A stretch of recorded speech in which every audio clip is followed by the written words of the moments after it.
وَيَكُونَ الرَّسُولُ عَلَيْكُمْ شَهِيدًا، اور رسول صلی اللہ علیہ وآلہ وسلم تم پر گواہ بن جائیں۔ اب آیت کے اس حصے میں تین باتیں آئی ہیں، سمجھنے کی ہیں، بہت اہم باتیں ہیں۔ ایک یہ ہے کہ اسی طرح ہم نے تمہیں درمیانی امت بنا دیا، اور لوگوں کا امت پر گواہ ہونے کا کیا مطلب ہے، اور رسول صلی اللہ علیہ وسلم کا گواہ ہونے کا کیا مطلب ہے۔ یہ تین بنیادی باتیں ہیں یہاں پر آئی ہیں۔ درمیانی امت ہونے کا یہ مطلب ہے کہ اللہ کا ایک پیغام ہے جو انسانوں کے نام ہے، اور اب اللہ تعالیٰ نے اس پیغام کا امین بنا دیا ہے تمہیں۔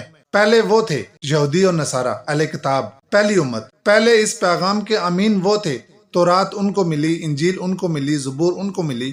پہلے اللہ کے پیغام کے امین وہ تھے، اب تم ہو۔